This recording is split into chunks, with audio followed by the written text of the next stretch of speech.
Very happy morning, children. Today let me start the physics class. First of all, welcome you all. Today I am going to explain about the new concept from your unit 8 second volume physics subject. The topic name is X-ray spectra.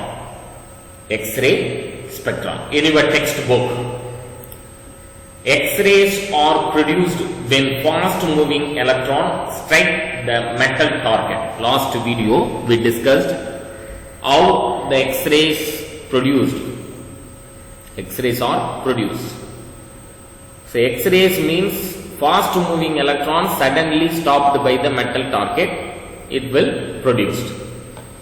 So the intensity of the X-rays when plotted against its wavelength. Here, intensity and wavelength. The graph plotted between the intensity and wavelength. Plotted against its wavelength gives a curve called X-ray spectrum. Here, this is a curve. This curve is called X-ray spectrum. X-ray spectra consists of two parts. So, note it down, children. A continuous spectrum and a series of peaks superimposed on it. First thing is the continuous spectrum. The continuous spectrum consists of radiation of all possible wavelength with a certain minimum wavelength lambda naught, which depends on the voltage across the electrodes. So, in the radiation, அதிலிருந்து produce our electrons, எதனால electrodes இடையில இருக்கிற potential differenceனால. So, continuous spectrum consists of radiation. Continuous spectrum ன்றது அதுல என்ன இருக்கு? Radiations of all possible wavelength. அதுல எல்லா possible இருக்கு wavelength. But minimum wavelength, certain minimum wavelength தான் நமக்கு என்ன கிடைக்கும்னா, because X-rays are shorter wavelength. ஏற்கனவே படிச்சோம் characteristics of X-raysல, it is a shorter wavelength.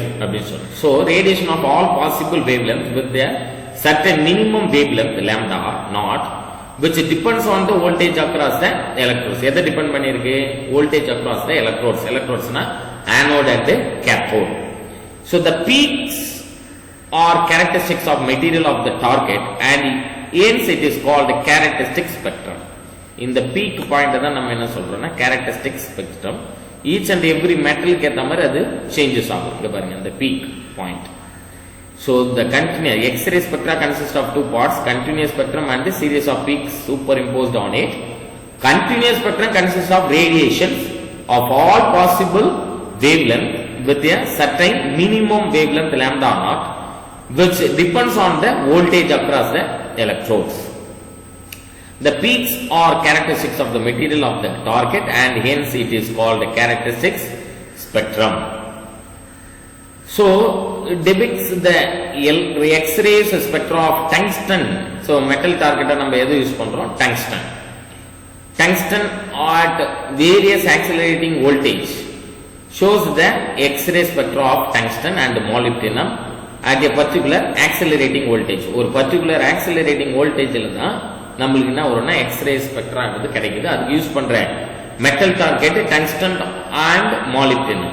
The two metal நம்ம என்ன பண்ணலாம்? ஏற்கனவே லாஸ்ட் வீடியோல I explained this concept. So through this diagram.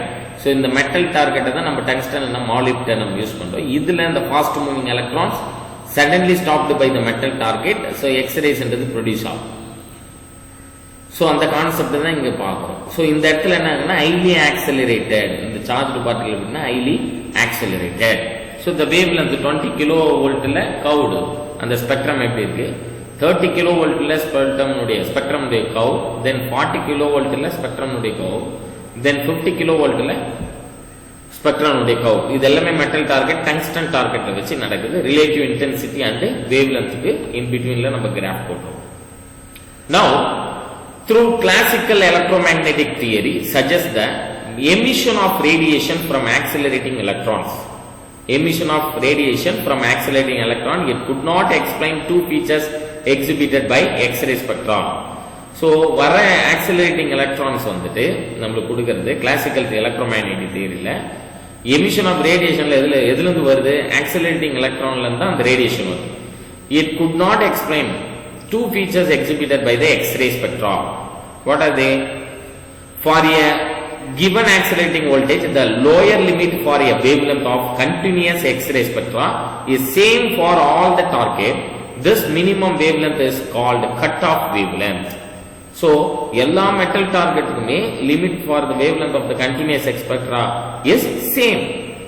எல்லா metalலுமே same இருக்கு because for a given accelerating voltage, the lower limit for a wavelength of continuous X spectra is same for all the target. எல்லா இடத்துலயுமே accelerating வோல்டேஜ்னால emission ஆன electron சேமா தான் இருக்குது.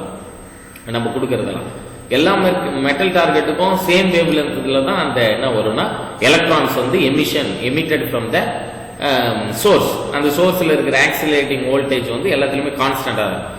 This minimum wave length, அந்த minimum wave length நம்ம maintain பண்ற அந்த மினிமம் வேவ் லென்த் என்ன சொல்றோம்? called cut-off wavelength. அதுதான் cut-off wavelength. Second point, the intensity of X-ray is significantly increased at certain well-defined wavelengths, as shown in the case of characteristics of X-ray spectra for molybdenum. இது molybdenum சொல்றோம். significantly increase. அப்போ intensity of X-rays வந்து increase பண்றோம் at certain well-defined wavelength. ஒரு particular wave length வரதுக்காக இன்டென்சிட்டியை நம்ம என்ன பண்றோம்? இன்க்ரீஸ் பண்றோம். அப்பதான் பர்டிகுலர் வேவ் லென்த் நம்மளுக்கு கிடைக்கும். as shown in the case of characteristics of X-rayல நம்ம பார்க்கிறோம். so spectra for molybdenum இது B ல 8.21 B இல்ல molybdenumக்கு 35 kV K beta K alpha tungsten 35 kV நம்ம மெயின்டைன் பண்ணும்போது molybdenumல ரெஸ்பான்ஸ் கிடைக்குது, X-ray spectra response. but these two features could be explained on the basis of photon theory of radiation. இதுதான் photon theory of radiation explain பண்ண முடியும். இதெல்லாம் the next topic is continuous X-ray spectra. so continuous X-ray spectra, so this is a very simple logic. இது ஒரு மிக important, so very important topic. very simple logic. I am going to explain this concept. எப்படி sir பண்ணலாம்? இது orbital, ஆட்டத்தில் இருக்கிற orbital. So metal target எடுத்துக்கிறோம். Metal டார்கெட்ல இருக்கிற ஆர்பிட்டால் இது. ஆர்பிட்டால்ல எலக்ட்ரான்ஸ் இருக்கு. ஈச் அண்ட் எவ்ரி ஆர்பிட்டால்லையும் it contains the electrons.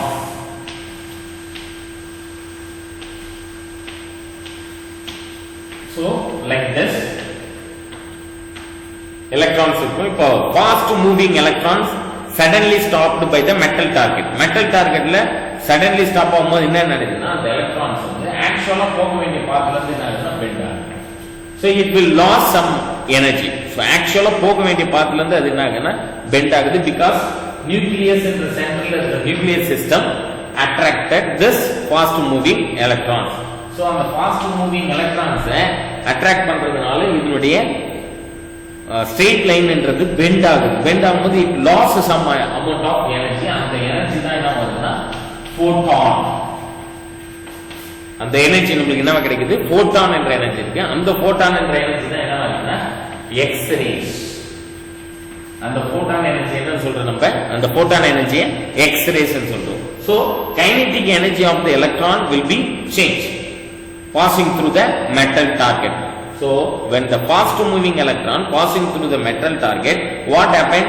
it lost some amount of kinetic energy. that energy is nothing but equal to the photon energy. அந்த photon energy தான் என்ன வருதுன்னா X-rays அப்படின்னு வருது. அப்போ கண்டினியூஸா emitted ஆன electrons fall on the or incident on the metal targetல incident ஆயிட்டு இருக்கும்போது it will continuously lose some amount of kinetic energy. அந்த kinetic energy loss ஆக நமக்கு என்ன ப்ரொடியூஸ் ஆயிட்டு இருக்கு? X-rays. அது என்னன்னா கூட that means shorter wavelength தான் நமக்கு கிடைக்குது. shorter wavelength then loss of kinetic energy தான் நம்ம என்ன சொல்றோம்னா X-rays சொல்றது. so this is the formula. photon of energy h mu is equal to E1 minus E2. so electron of kinetic energy E1. so higher level energy வந்து E1 is greater than E2 சொல்லலாம். E1 is greater than E2. when the electrons passing through the metal target, what happens? it will lost some moment of kinetic energy, that is a photon of energy, h mu is equal to E1 minus E2. So in the energy now photon energy. So energy of the photon emitted is equal to the loss of kinetic energy. Photon energy now loss of kinetic energy equal. Since an electron may lose part or all of its energy to the photon, the photons are emitted with all possible energies. The continuous X-rays spectrum is due to the such radiation. So when an electron gives up all its energy, then the photon is emitted with highest frequency. Highest frequency enna sollalam mu naught, or lowest wavelength lambda naught. Initial kinetic energy of an electron is given by initial kinetic energy E electron volt EV, where V is the accelerating voltage. Then therefore we have, this is the equation, already we know the value of h mu naught. H mu naught is nothing but EV, or mu naught எப்படி எழுதலாம், c by lambda naught னு எழுதலாம். Mu naught is equal to c by lambda. Here mu naught is equal to c by lambda naught. hc divided by lambda naught is equal to EV. Rearrange this step, we get lambda naught moves towards to right hand side, EV move towards to left hand side, means lambda naught it will move towards to numerator, EV is move towards to denominator term. So lambda naught is equal to hc divided by EV, electron volt. So now here lambda naught is another cut off wavelength. Cut off wavelength. Substituting the known value in the above equation. எதெல்லாம் தெரியுமா அந்த value எல்லாம் நம்ம substitute பண்ணா இங்க என்னென்ன தெரியும், Planck's constant value 6.626 into 10 power minus 34, c னுடைய value velocity of light 3 into 10 power 8 divided by electron னுடைய value 1.6 into 10 power minus 19, v தான் நமக்கு தெரியாது இல்லையா, v unknown value. So lambda naught is equal to 12400 divided by v into angstrom. So this formula is very important formula for your objective type question as well as the 2 mark question, children. Please note it down. The relation given by equation is known as Dionne-Hunt formula. Dionne-Hunt formula. So the value of lambda naught depends only on the accelerating. So please note it down, children. This is very important concept. The value of lambda naught depends only on the accelerating potential and is same for all targets. அப்படினா என்ன அர்த்தம், value of lambda naught தான் cut off wavelength, that is depend only எதுல இருந்து அது வந்துச்சு wavelength, accelerating potential. அந்த potential difference நம்ம அந்த எலக்ட்ரோட்ல மெயின்டைன் பண்ணோம் இல்லையா, இந்த டயகிராம்ல எலக்ட்ரோட்ஸ் எங்க இருந்துச்சு, இது பாசிட்டிவ் எலக்ட்ரோடா வச்சுட்டு இது நெகட்டிவ் எலக்ட்ரானா வச்சுனா எலக்ட்ரோட்ஸ்ல தான் நமக்கு என்ன ஆகுதுன்னா electrons eject from the metal targets, உடனே இது என்ன ஆகுது ஆனோட்ல நம்மளுக்கு அட்ராக்ஷன் ஆகுது. இந்த எலக்ட்ரான்ஸ்க்கு இடையில நம்ம மெயின்டைன் பண்ற பொட்டன்ஷியல் டிஃபரன்ஸ் தான் நம்ம இந்த இடத்துல சொல்றோம் ஆக்சிலரேட்டிங் பொட்டன்ஷியல். அங்க இருந்து நம்ம இங்க இருந்து ப்ரொடியூஸ் பண்றதுக்கு யூஸ் பண்ண பொட்டன்ஷியல், இந்த எலக்ட்ரான்ஸை எஜெக்ட் பண்றதுக்கு நம்ம ஒரு ஆக்சிலரேட்டிங் பொட்டன்ஷியலை மெயின்டைன் பண்ண வேண்டியது இருக்கும். சோ ஆக்சிலரேட்டிங் பொட்டன்ஷியலை டிபெண்ட் பண்ணது தான் லாம்டா நாட், அதனுடைய வேவ்லென்த், அந்த electrons wavelength, accelerating potential and same for all the டார்கெட்டுக்கு எல்லாத்துக்கும் ஒரே மாதிரியான எலக்ட்ரான்ஸை தான் நம்ம ப்ரொடியூஸ் பண்ணோம், ஒவ்வொன்றுக்கும் ஒரு மாதிரி இல்லை. இங்கிருந்து ப்ரொடியூஸ் ஆகிற எலக்ட்ரான்ஸ் ஒரு பர்டிகுலர் ஆக்சிலரேட்டிங் வோல்டேஜில் ரிமூவ் ஆகுது, எஜெக்ட் ஆகுது ஃப்ரம் த மெட்டல் சர்ஃபேஸ், இந்த சர்ஃபேஸ்ல இருந்து எஜெக்ட் ஆகுது. இந்த தெர்மோனிக் ப்ராசஸ்னால இது எஜெக்ட் ஆகுது. இந்த கைனெட்டிக் எனர்ஜி ஆஃப் எலக்ட்ரான்ஸ் நீங்க இந்த இடத்துல எந்த மெட்டல் டார்கெட்டை வச்சாலும் இதனுடைய kinetic energy of electrons value வந்து சேம் தான் இருக்கும். Same for all the metal target, எல்லாத்துக்கும் ஒரே மாதிரியாக தான் நம்ம அனுப்புறோம். So this is a good agreement with the experimental results. Thus the production of the continuous X-ray spectrum and the origin of cut-off wavelength can be explained on the basis of photon theory of radiation. இதுதான் நமக்கு எந்த theory explain பண்ணுது, photon theory of radiation. ஏன்னா photon என்ற energy நமக்கு வெளியில கிடைக்குது, இது லாஸ் பண்ணும்போது கைனெட்டிக் எனர்ஜி லாஸ் ஆகும்போது அந்த பர்டிகுலர் வேவ் லென்த்ல என்ன எனர்ஜி கிடைக்கும், photon என்ற எனர்ஜி கிடைக்கும். அதனால தான் photon theory radiation இந்த ப்ராசஸ் தான் நமக்கு என்ன பண்ணுது, எக்ஸ்பிளைன் பண்ணுது. that is a continuous X-ray procedure is explained on the basis of photon theory of radiation. The next topic is characteristics X-ray spectrum. Characteristics X-ray spectra. X-ray spectra க்கு என்னென்ன characteristics எல்லாம் இருக்கு, already we know the pattern of the orbital. உங்களுக்கு தெரியும் KLMNO shells இருக்கும். அந்த ஷெல்ஸ்ல any one ஷெல்லுல electron remove ஆச்சுன்னா remaining ஷெல்லில் இருக்கிற எலக்ட்ரான் ஜம்ப் பண்ணி அதை காம்பன்சேட் பண்ணும், அந்த இடத்த ஃபில் பண்ணும். அந்த மாதிரி ஃபில் பண்ணும்போது ஒரு பர்டிகுலர் எனர்ஜி என்ன ஆகும்னா லாஸ் ஆகும். அந்த லாஸ் ஆகிற எனர்ஜி தான் போட்டான் எனர்ஜியா நம்மளுக்கு வருது. அதுதான் கேரக்டரிஸ்டிக்ஸ் ஆஃப் எக்ஸ்ரே ஸ்பெக்ட்ரா நம்ம டிஸ்கஸ் பண்ண போறோம். X-ray spectra show some narrow peaks at some well defined wavelength when the target is hit by the fast electrons. The line spectrum showing these peaks is called a characteristic X-ray spectrum. This X-ray spectrum is due to electronic transition within the atoms. Electronic transition என்ன இந்த diagram பாருங்க. electronic transition KLM shell இருக்கு. So through this diagram we can explain this concept. Maybe the electrons hit this particular electrons. So electrons hit this particular electrons in the metal target. And the metal target la irukra atoms, or metal name so many atoms irukum. And the metals la arrangement la irukra electrons la exactly ஒரு electron வந்து hit ஆச்சுனா உடனே அதனுடைய energy என்ன ஆகும்? Immediately the energy level will be increased. Increase on increased level of energy level it does not placed in that particular orbital. Energy level, if any changes in energy level in the orbital, now what is the condition? The electrons immediately jump from the orbital.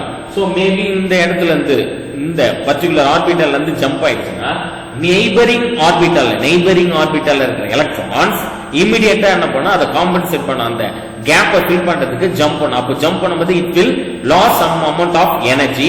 அந்த எனர்ஜியை loss பண்றது தான் நம்மளுக்கு என்ன energy கிடைக்குன்னா photon என்ற energy, X-rays என்ற shorter வேவ்ல தான் நம்மளுக்கு ப்ரொடியூஸ் ஆகும். So this is also one characteristics of X-ray spectrum. X-ray spectrum வரதுக்கு இது ஒரு கேரக்டரிஸ்டிக்ஸா யூஸ் பண்ணும். So this is the main characteristics. Here KLM shell னு வச்சுக்கலாம். நம்ம ஆர்பிட்டாலுடைய நேம் KLMN shell. இப்ப K shell ல இருந்து ஒரு எலக்ட்ரான் ஜம்ப் ஆயிட்டு வெளில போயிடுச்சுன்னா நெய்பரிங் ஆட்டத்துல இருந்து ஜம்ப் ஆகி ஈக்குவல் பண்ணும். அப்போ நெய்பரிங் ஆட்டம் L ல இருந்து ஜம்ப் ஆகி பண்ணா அங்க என்ன ரேடியேஷன் வெளிவனா K alpha radiation. It may be M shell to K shell jump ஆயிருந்ததுன்னா அது K பீட்டா ரேடியேஷனா வெளில வந்திருக்கும். இஃப் சப்போஸ் N shell ல இருந்து K shell க்கு வந்திருந்ததுன்னா K காமாவா வந்திருக்கும். இஃப் சப்போஸ் O shell இருந்து K shell வந்தனா K சிக்மா வந்திருக்கும், K டெல்டா வந்திருக்கும். Maybe outer most orbital O அப்புறம் இருக்கிற ஆர்பிட்டல் ஜம்ப் ஆகி K ஷெல்லுக்கு வந்ததுன்னா ஃபர்ஸ்ட் ஆர்பிட்டல் வந்ததுன்னா K எப்சிலான்னு சொல்லுவோம். ஸோ இங்க டயக்ராம்ல பாத்தீங்கன்னா இந்த இடத்துல ஒரு எலக்ட்ரான்ஸ் வந்து ஜம்ப் ஆயிடுச்சுன்னா ஆர்பிட்டால இருந்து என்ன ஆகுதுன்னா ஒவ்வொரு ஆர்பிட்டாலும் ஜம்ப் ஆகி அதை காம்பன்சேட் பண்றதுக்கு ட்ரை பண்ணோம். அப்போ ட்ரை பண்ணும்போது it will loss some amount of energy. அந்த லாஸ் ஆஃப் எனர்ஜி தான் அந்த ஷார்ட்டர் வேவ் லென்த், தென் அதை தான் எக்ஸ்ரேஸா நம்ம கன்சிடர் பண்றோம். So this is one practical method. Here when an energetic electrons penetrate into the target atom and gate, it can remove some of the K shell electrons. Then the electrons from outer orbits jumps to fill up the vacancy, so creating the K shell. During the downward transition, the energy difference between the levels is given out in the form of X-rays. Photon of definite wavelength, such wavelengths characteristics of the target constitute the line spectrum. அதுல இருந்து line spectrum வந்து definite wavelength நம்ம கிடைக்குது. It is evident that the K series of lines in the X-ray spectrum of an element arises due to the electronic transition. இது நம்ம என்னன்னு சொல்றோம்? Electronic configuration சொல்லுவோம். இது வந்து எலக்ட்ரானிக், அதாவது ஆட்டம்ஸ்ல electrons arrange each and every ஆர்பிட்டால்ல how much amount of electron placed அப்படின்றது தான் எலக்ட்ரானிக் கான்ஃபிகரேஷன். இந்த எலக்ட்ரானிக் கான்ஃபிகரேஷன்ல சேஞ்சஸ் நடக்கிறதுனால தான் நம்மளுக்கு என்ன ஆகுதுன்னா எக்ஸ்ரேஸ்ன்றது ப்ரொடியூஸ் ஆகுது. அப்போ KLM ஷெல்ல எலக்ட்ரானிக் டிரான்சிஷன் எங்க K சீரியஸ்க்கு எங்க இருந்து போவோம்? LMN ஷெல்லுல இருந்து K சீரியஸை ஃபில் பண்றதுக்கு ட்ரை பண்ணும்போது லைன் ஸ்பெக்ட்ரம் ப்ரொடியூஸ் ஆகுது. So levels to K level. Similarly, the longer wavelength L series originate when an L electrons is knocked out of the atom and the corresponding vacancy is filled. ஒருவேளை L shell ல இருக்கிற electron escape ஆயிடுச்சு, அங்க இருந்து knock out ஆயிடுச்சுன்னா nearby neighbouring ஆட்டத்துல இருந்து ஆர்பிட்டால இருக்கிற electrons வந்து அது காம்பன்சேட் பண்ணும், ஃபில் பண்ணும். ஸோ அப்படி ஃபில் பண்ணும்போது எலக்ட்ரான் டிரான்சிஷன் ஃப்ரம் எங்க இருந்தெல்லாம் வரதுக்கு பாசிபிள் இருக்கு?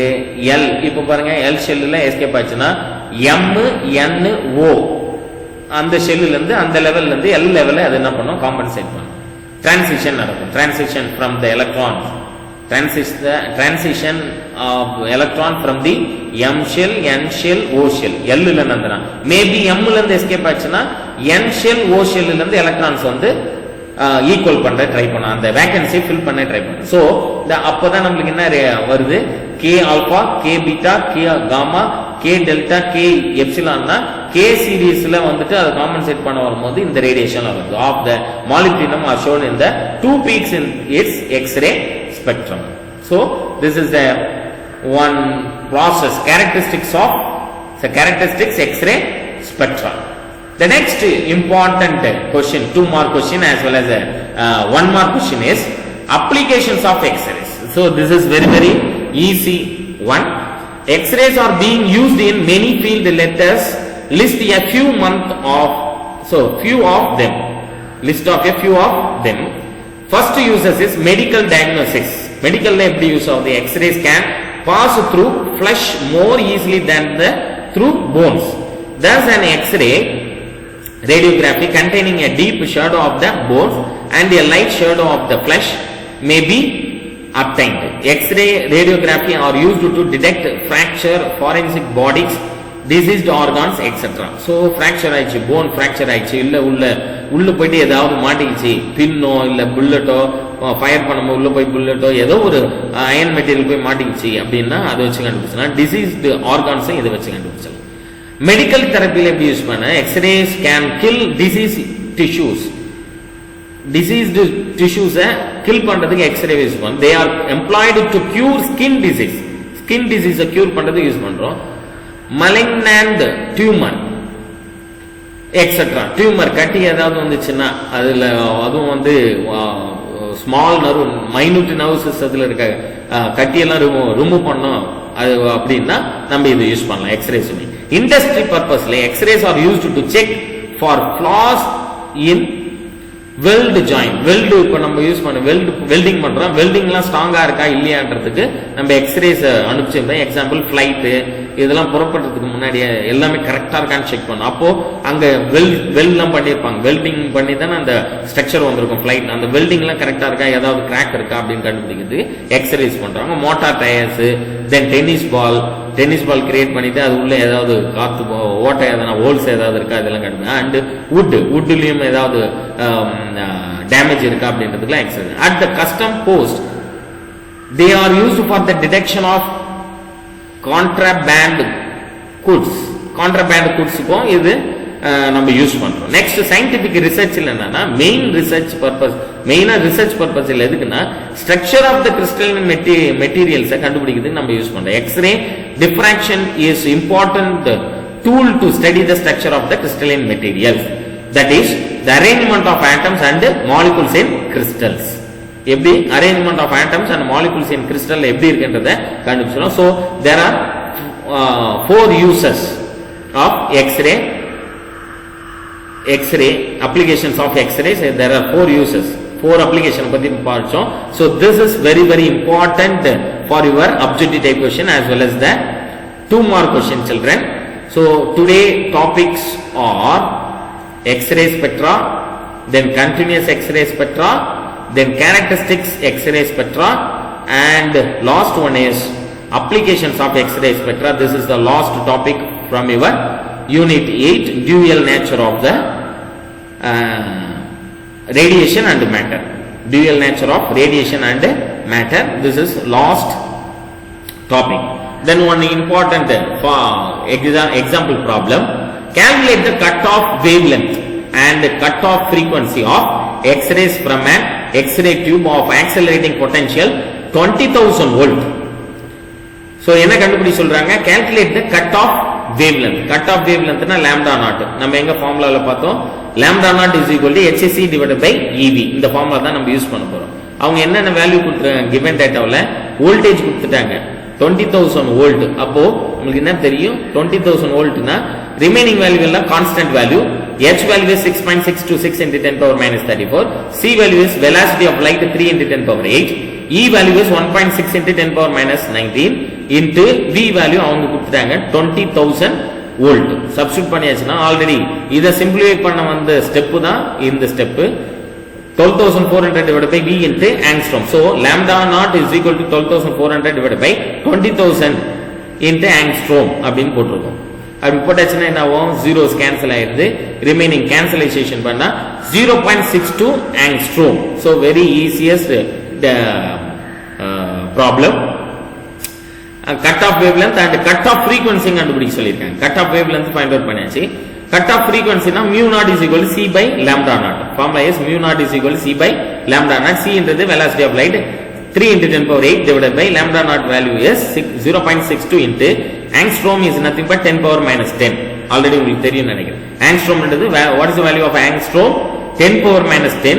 So 10 power minus 10 goes to numerator side means 10 power plus 10, 10 power plus 18 ஆயிடும். 10 power plus 10 plus 8, 10 power plus 18. So 3 by 0.62 cancel பண்ணோம்னா we get 4.84 into 10 power 18 hertz. 10 power 18 hertz. This is very easiest problem. So that is why maybe as this problem in the objectives problems வரலாம், 2 mark problems வரலாம். So this is the last topic from your 8th lesson. So 8th lesson is over. Thank you very much children. Thank you very much for your cooperation. Thank you. Once again, thank you very much. Thank you for your cooperation. Thank you very much.